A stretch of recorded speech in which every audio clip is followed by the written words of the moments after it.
नमस्कार, आपके अपने YouTube चैनल स्टडी सरजी में मैं आपका स्वागत करती हूँ।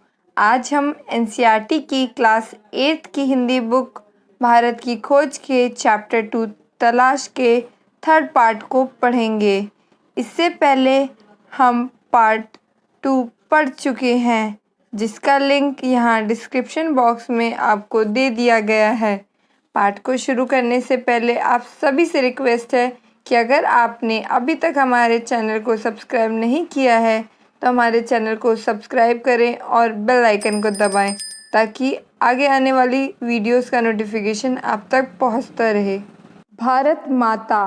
अक्सर जब मैं एक के बाद एक सभा में जाता तो श्रोताओं से मैं अपने इस देश की चर्चा करता, हिंदुस्तान की और साथ ही भारत की, जो जाति के संस्थापक भरत के नाम पर आधारित इसका प्राचीन संस्कृत नाम है।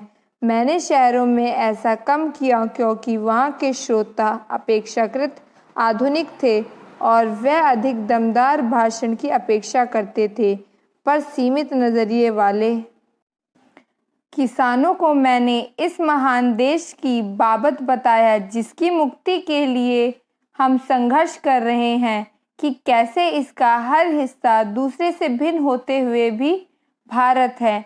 मैंने उन्हें उत्तर से दक्षिण और पूरब से पश्चिम तक किसानों की सामान्य समस्याओं की जानकारी दी और उस स्वराज की भी जो कुछ विशेष लोगों के लिए नहीं, सबके लिए, भारत के हर हिस्से के लिए एक सा होगा।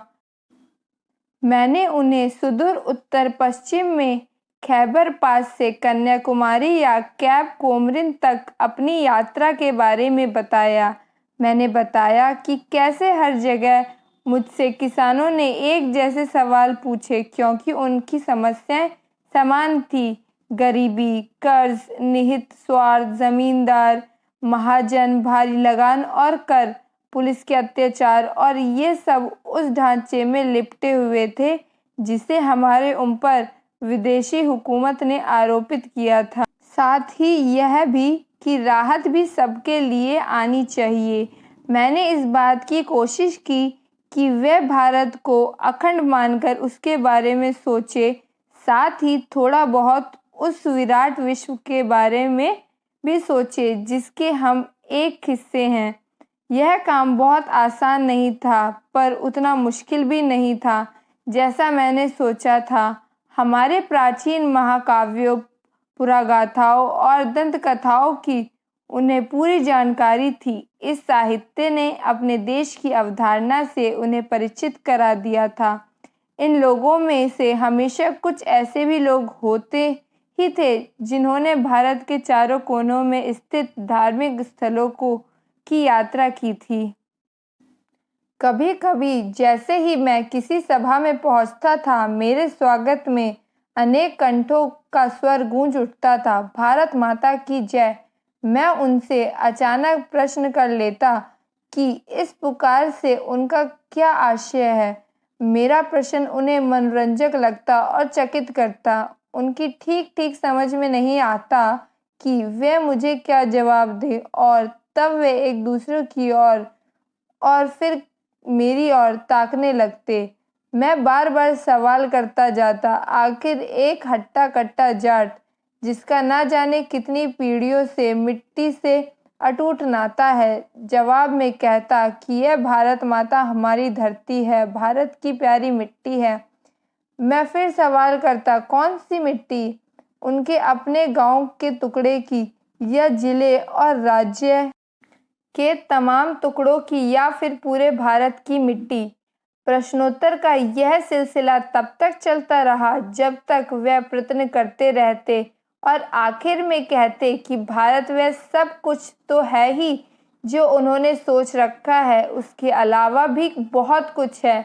भारत के पहाड़ और नदियाँ, जंगल और फैले हुए खेत जो हमारे लिए खाना मुख्य करते हैं, सब हमें प्रिय है। लेकिन जिस चीज़ का सबसे अधिक महत्व है वह है भारत की जनता, उनके और मेरे जैसे तमाम लोग, वह सब लोग जो इस विशाल धरती पर चारों ओर फैले हैं। भारत माता मूल रूप से यही लाखों लोग हैं और उनकी जय का अर्थ है इसी जनता जनार्दन की जय। मैंने उनसे कहा कि तुम भारत माता के हिस्से हो, एक तरह से तुम खुद ही भारत माता हो। जैसे जैसे यह विचार धीरे धीरे उनके दिमाग में बैठता जाता, उनकी आंखें चमकने लगती, मानो उन्होंने कोई महान खोज कर ली हो। भारत की विविधता और एकता। भारत की विविधता अद्भुत है, प्रकट है, वह सतह पर दिखाई पड़ती है और कोई भी उसे देख सकता है। इसका ताल्लुक शारीरिक रूप से भी है और मानसिक आदतों और विशेषताओं से भी। बाहर से दिखने पर उत्तर पश्चिमी इलाके के पठान और सुदूर दक्षिण के वासी तमिल में बहुत कम समानता है। उनकी नस्लें भिन्न हैं, हालांकि उनके भीतर कुछ समान सूत्र हो सकते हैं। वे चेहरे और शरीर गठन में, खाने और पहनावे में और भाषा में एक दूसरे से भिन्न होते हैं। उत्तर पश्चिमी सीमांत प्रदेश में मध्य एशिया की गमक तो है ही, वहाँ के बहुत से रीति रिवाज जैसे कश्मीर के भी हिमालय के उस पार के देशों की याद दिलाते हैं। पठानों के लोक प्रचलित नृत्य रूसी कोज़ाक नृत्य शैली में मिलते हैं। इन तमाम भिन्नताओं के बावजूद पठान पर भारत की छाप वैसी ही स्पष्ट है जैसी तमिल पर। इसमें कोई अचरज नहीं, क्योंकि सीमा के यह प्रदेश और साथ ही अफगानिस्तान भी भारत के साथ हजारों वर्ष से जुड़े रहे हैं। यह पुराने तुर्क और दूसरी जातियां जो अफगानिस्तान और मध्य एशिया में बसी थी, इस्लाम के आने से पहले बौद्ध थी और उससे भी पहले वैदिक काल में हिंदू थी। सीमांत क्षेत्र प्राचीन भारतीय संस्कृति के प्रमुख केंद्रों में से था। अब भी स्मारकों और मठों के ढेरों ध्वस्त अवशेष उसमें बिखरे हैं, विशेष रूप से तक्षशिला के महान विश्वविद्यालय के, जो 2000 वर्ष पहले अपनी प्रसिद्धि की चरम सीमा पर था। सारे भारत के साथ ही एशिया के विभिन्न भागों से विद्यार्थी यहाँ खिंचे आते थे। धर्म परिवर्तन से अंतर जरूर आया, पर उन क्षेत्रों के लोगों ने जो मानसिकता विकसित कर ली थी वह पूरी तरह नहीं बदल सकी। पठान और तमिल दो चरम उदाहरण है, बाकी की स्थिति कहीं इन दोनों के बीच में है। सबकी अपनी अलग अलग विशेषताएं हैं, पर सब पर इससे भी गहरी छाप भारतीयता की है। यह जानकारी बेहद हैरत में डालने वाली है कि बंगाली, मराठी, गुजराती, तमिल, आंध्र, उड़िया, असमी, कन्नड़, मलयाली, सिंधी, पंजाबी, पठान, कश्मीरी, राजपूत और हिंदुस्तानी भाषा भाषी जनता से बसा हुआ विशाल मध्य भाग कैसे सैकड़ों वर्षों से अपनी अपनी अलग पहचान बनाए रहा। इसके बावजूद इन सब के गुण दोष कमोवेश एक से हैं, इसकी जानकारी पुरानी परंपरा और अभिलेखों से मिलती है। साथ ही इस पूरे दौरान वे ऐसे भारतीय बने रहे हैं जिनकी राष्ट्रीय विरासत एक ही थी और उनकी नैतिक और मानसिक विशेषताएं भी समान थी। प्राचीन चीन की तरह प्राचीन भारत अपने आप में एक दुनिया थी, एक संस्कृति और सभ्यता थी जिसने तमाम चीज़ों को आकार दिया था। विदेशी प्रभाव आए और अक्सर उस संस्कृति को प्रभावित करके उसी में जज्ब हो गए। जब भी विघटनकारी तत्व उभरे, तत्काल उन्होंने सामंजस्य खोजने के प्रयास को बढ़ावा दिया। सभ्यता के आरंभ से ही भारतीय मानस में एकता के स्वप्न ने अपनी जगह बनाए रखी। इस एकता की कल्पना कभी किसी बाहर से आरोपित वस्तु या बाहरी तत्वों के या विश्वास के मानकीकरण के रूप में नहीं की गई। इसके अंतर्गत विश्वासों और रीति रिवाजों के प्रति अपार सहिष्णुता का पालन किया गया और साथ ही हर तरह की विविधता को मान्यता ही नहीं प्रोत्साहन भी दिया गया। किसी एक देशीय समूह में चाहे वे कितने घनिष्ठ रूप में एक दूसरे से जुड़े हों, छोटी बड़ी भिन्नताएं हमेशा देखी जा सकती हैं। उस समूह की मूल एकता तब प्रकट होती है जब उसकी तुलना किसी अन्य देशीय समूह से की जाती है। यह बात अलग है कि अक्सर दो निकटवर्ती समूहों की भिन्नता सीमांत इलाकों में या तो धुंधली पड़ जाती हैं या आपस में घुल मिल जाती हैं। प्राचीन और मध्य युग में आधुनिक राष्ट्र के विचारों ने जन्म नहीं लिया था और सामंती धार्मिक या जातीय संबंधों का महत्व अधिक था। फिर भी मेरा विचार है कि ज्ञात इतिहास में किसी भी समय एक भारतवासी भारत के किसी भी हिस्से में अपने ही घर किसी अपनेपन की अनुभूति करता था, जबकि किसी भी दूसरे देश में पहुंचकर वह अजनबी और परदेशी महसूस करता था। उन देशों में जाकर जिन्होंने कुछ दूर तक उसकी संस्कृति या धर्म को अपना लिया था, उसे अजनबीपन का बोध निश्चय ही कम होता था। वह लोग जो किसी गैर भारतीय धर्म को मानने वाले थे या भारत में आकर यहीं बस गए, कुछ ही पीढ़ियों के गुजरने के दौरान स्पष्ट रूप से भारतीय हो गए, जैसे यहूदी, पारसी और मुसलमान। जिन भारतीयों ने इन धर्मों को स्वीकार कर लिया, वह भी धर्म परिवर्तन के बावजूद भारतीय बने रहे। आज जब राष्ट्रीयवाद की अवधारणा कहीं अधिक विकसित हो गई है, विदेशों में भारतीय अनिवार्य रूप से एक राष्ट्रीय समुदाय बनकर विभिन्न कारणों से एकजुट होकर रहते हैं, भले ही उनमें भीतरी मतभेद हो। एक हिंदुस्तानी ईसाई कहीं भी जाए, उसे हिंदुस्तानी ही माना जाता है। इस प्रकार किसी हिंदुस्तानी मुसलमान को तुर्की, अरब, ईरान या किसी भी अन्य देश में जहां इस्लाम धर्म का प्रभुत्व हो, हिंदुस्तानी ही समझा जाता है। मेरे ख्याल से हम सबके मन में अपनी मातृभूमि की अलग अलग तस्वीरें हैं और कोई दो आदमी बिल्कुल एक जैसा नहीं सोच सकते। जब मैं भारत के बारे में सोचता हूँ तो मेरे मन में बहुत सी बातें आती हैं।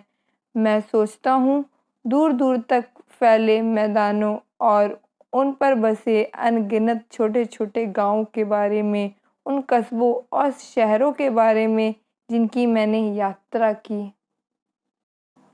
वर्षा ऋतु की उस जादुई बरसात के बारे में जो झुलसती हुई धरती में जीवन संचार करके उसे सहसा सौंदर्य और हरियाली के झिलमिलाते प्रसार में बदल देती है।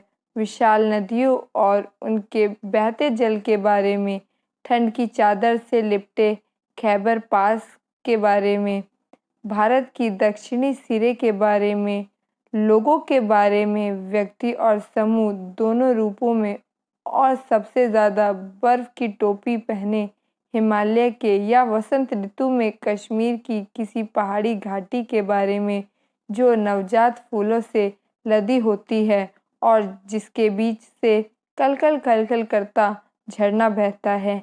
हम अपनी पसंद की तस्वीर बनाते हैं और उसे सहेज कर रखते हैं। जन संस्कृति। मैंने वर्तमान समय में भारतीय जनता के गतिशील जीवन नाटक को देखा। ऐसे अवसर पर मैं अक्सर उन सूत्रों की खोज लेता था जिनसे उनका जीवन अतीत में बंधा है, जबकि उनकी आंखें भविष्य पर टिकी रहती थी। हर जगह मुझे एक सांस्कृतिक पृष्ठभूमि मिली जिसका जनता के जीवन पर बहुत गहरा असर था। इस पृष्ठभूमि में लोक प्रचलित दर्शन, परंपरा, इतिहास, मिथक और पुराकथाओं का मेल था और इनमें से किसी को दूसरे से अलग करके देख पाना संभव नहीं था। पूरी तरह अशिक्षित और निरक्षर लोग भी इस पृष्ठभूमि में हिस्सेदार थे। लोक प्रचलित अनुवादों और टीकाओं के माध्यम से भारत के प्राचीन महाकाव्य, रामायण और महाभारत और अन्य ग्रंथ भी जनता के बीच दूर दूर तक प्रसिद्ध थे। हर घटना, कथा और उनका नैतिक अर्थ लोकमानस पर अंकित था और उसने उन्हें समृद्ध और संतुष्ट बनाया था। अनपढ़ ग्रामीणों को सैकड़ों पद याद थे और अपनी बातचीत के दौरान वे बराबर या तो उन्हें उद्धृत करते थे या फिर किसी प्राचीन रचना में सुरक्षित किए ऐसी कहानी का उल्लेख करते थे जिससे कोई नैतिक उपदेश निकलता हो। रोज़मर्रा की ज़िंदगी के मसलों के बारे में सीधी सादी बातचीत को यह देहाती लोग जब इस तरह का साहित्यिक मोड़ देते थे तो मुझे अक्सर बहुत आश्चर्य होता था। यदि मेरे मन में लिखित इतिहास और लगभग सुनिश्चित तथ्यों से निर्मित तस्वीरों का भंडार था तो मैंने महसूस किया कि अनपढ़ किसान के मन में भी उसका अपना तस्वीरों का भंडार है। यह बात अलग है कि उसका स्रोत पुराकथाएं एवं परंपरा और महाकाव्य के नायक नायिकाएं ही अधिक थी और इतिहास बहुत कम। 30 पर भी वह बहुत स्पष्ट होता था। मैं उनके चेहरे, उनके आकार और उनकी चाल ढाल को ध्यान से देखता। उनके बीच बहुत से संवेदनशील चेहरे, बलिष्ठ देह और सीधे साफ अवयवों वाले पुरुष दिखाई देते। महिलाओं में लावण्य, नम्रता, गरिमा और संतुलन के साथ साथ एक ऐसा चेहरा जो अवसाद से भरा होता था। कभी-कभी किसी देहाती रास्ते पर या गांव के बीच से गुजरते हुए मेरी नज़र किसी मनोहर पुरुष या सुंदर स्त्री पर पड़ती थी तो मैं विस्मय विमुग्ध हो जाता था। वह मुझे पुराने भित्ति चित्रों की याद दिला देते थे। मुझे इस बात से हैरत होती थी कि उन तमाम भयानक कष्टों के बावजूद जिनसे भारत युगों तक गुजरता रहा, आखिर ये सौंदर्य कैसे टिका और बना रहा। इन लोगों को साथ लेकर हम क्या नहीं कर सकते बशर्ते इनके हालात बेहतर हों और इनके पास कुछ करने के ज़्यादा अवसर हों। चारों ओर गरीबी और उससे पैदा होने वाली अनगिनत विपत्तियां फैली थी और इसकी छाप हर माथे पर थी। जिंदगी को कुचलकर विकृत और भयंकर रूप दे दिया गया था। इस विकृति से तरह तरह के भ्रष्टाचार पैदा हुए और लगातार अभाव और असुरक्षा की स्थिति बनी रहने लगी।